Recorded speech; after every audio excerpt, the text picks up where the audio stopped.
بسم الله الرحمن الرحيم والحمد لله رب العالمين والصلاة والسلام على أشرف المرسلين سيدنا محمد وعلى آله وصحبه أجمعين. We are studying the story of the Quran, an easy introduction to Quranic sciences. In the last lesson, I did a quick introduction to the textbook. In this lesson, we will actually start with the first lesson in part one, which is introduction to the Quran itself and its sciences. The Quran, according to our ulama, is da'watul khalq ila ibadatil haq wad-dukhuli fi dinihi.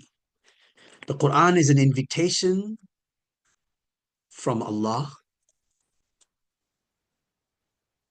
for the creation, from Allah, for the creation to do what? To do ibadat. What is ibadat? Ibadat is often translated as worship, and ibadah is more than worship. Ibadah is actually utmost humility and submission. If you look up the word ibadah in the Arabic dictionary, you will find it is translated as follows. Al-ibadatu ghayatu tadhallul. Ghayatu tadhallul. Utmost humility, according to these two giants of Quranic scholarship, As-Samin al-Halabi and Ar-Raghib al-Asfahani. This is how they define al-ibadah. According to the classical authoritative Arabic dictionary Lisan al-Arab, al-ibadah is obedience, at-ta'a, and submissiveness. How do we translate ibadah? It's popularly translated as worship.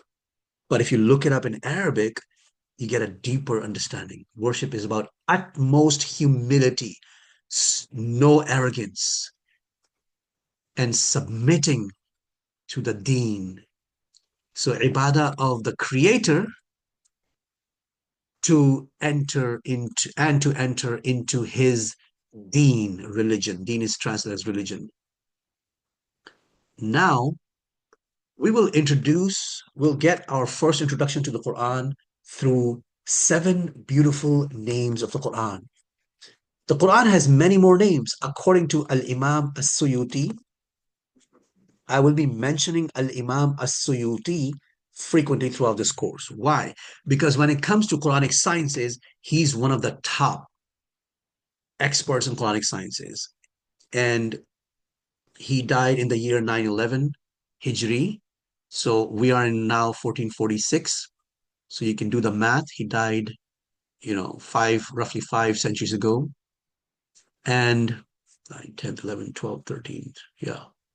And he wrote an incredibly powerful and widely popular, widely accepted, widely endorsed book called Al-Itqan fi Ulum al-Quran.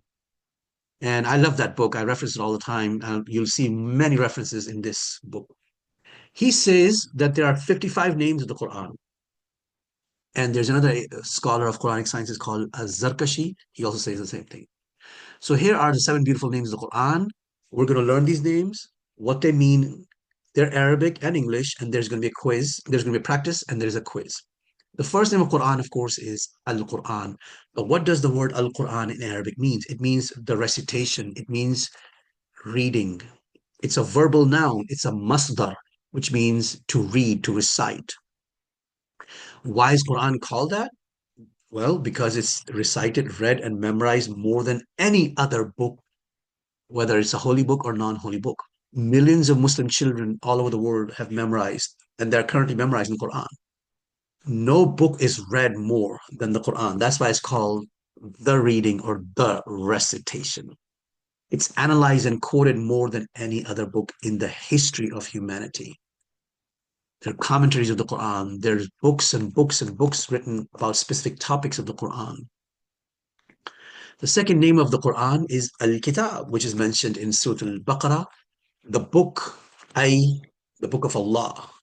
And Allah has other books, which are Torah, the book of Jews, Torah, Zabur, the book that was given to Dawood alayhi salam, Injil or Gospel given to Isa alayhi salam, and of course the Quran. They're all books of Allah, and there are other books. Suhuf Ibrahima wa Musa, the scrolls of Ibrahim alayhi salam.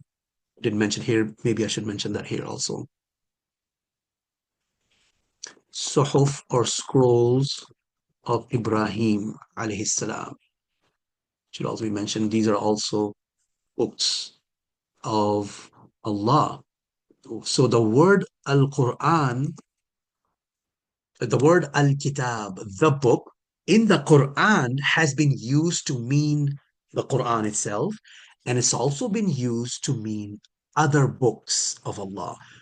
So when you come across the word Al-Kitab in the Quran, pause for a second and ask, is it talking about the Quran that you're reading, or is it talking about the Quran of Musa or the Quran of Jesus, alayhi salam? The context will clarify. And if you don't know from the context, then of course you have to read commentary of the Quran. Here's a verse that mentions the name Al-Kitab. ذَلِكَ الْكِتَابِ. This is the book. The book. After this book, you don't need, I mean, no book comes even close. It's the book. La rayba fihi. There's no doubt in it. Hudan lil muttaqin. Guidance for the people of taqwa. People who have taqwa, they'll find guidance in the Quran. The third name of Quran is Al-Huda, which means the guidance. It guides us to the truth. It tells us what is false. It tells us what is true. And it guides us to how to live our lives. Islamic law, Sharia. And this verse is the verse that mentions this name in the Quran, Hudan wa rahmatan lil mu'mineen. Hudan, guidance, and Rahma. Rahma is often translated as mercy, but it's more than that. Rahma is defined by Arabic dictionaries as softness in the heart that causes you to do good to others. That's Rahma. That's the definition of Rahma according to Ar-Raghib al-Asfahani in his classical dictionary of the Quran. It's a softness, riqqatun taqtadi al-ihsan ila al-marhum, softness in the heart that causes you to do good to others. That's rahma, but they translate it as mercy, but it's much bigger than mercy. Third name of the Quran, fourth name of the Quran is An-Nur, the light. It's a light, and light is a metaphor for Iman, the belief, the spiritual light. It helps us see deeper truths and falsehoods, and understand, helps us see, helps us see good and bad. وَأَنزَلْنَا إِلَيْكُمْ نُورًا مُبِينًا. And we have revealed to you nur, light, spiritual light, mubinan, clarifying. And the next name of the Quran is Al-Furqan, the distinguisher. It separates, distinguishes between truth and falsehood. The next name of the Quran is Al-Dhikr. Al-Dhikr means the reminder, the remembrance. It reminds us about what? It has exhortations. Al-Wa'adh. It tells us about the past communities, what they did right, what they did wrong, why some of the past communities were destroyed and punished. It reminds us of where we come from. Who are we? Where do we all come from? We come from Allah. Inna lillahi wa inna ilayhi raji'un. And we all return to Allah. And this verse here tells us, mentions the name of dhikr of the Quran. Inna nahnu nazzalna dhikra wa inna lahu lahafidhun. Surely we, meaning Allah is using the royal we, the majestic pronoun, the royal we. It doesn't mean he's more than one. We have revealed a dhikr, which is the name of the Quran, and surely we, wa inna lahu, are protecting it. Allah is protecting the Quran from corruption, from tampering, from anyone messing with the Quran. The Quran is protected and preserved, unlike any other book. And finally, the last name of the Quran is Ash-Shifa. Ash-Shifa is it's a cure. The Quran is a cure. It cures the heart of spiritual diseases such as kufr, which is blasphemy or disbelief, ignorance, hatred, arrogance. I should mention arrogance as well. Arrogance, rancor. All of these spiritual diseases of the heart, the Quran cures. If you just read the Quran, it's a shifa, it's a cure.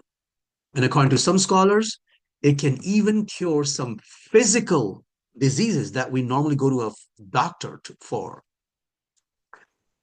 And there's a beautiful story that I'll mention in the next lesson. We're out of time now, inshallah, but I'll mention that story in the next lesson about a group of Sahaba, how they use the Quran as as a medicine to cure someone who was physically sick. Is that even possible? Can the Quran be like a medicine?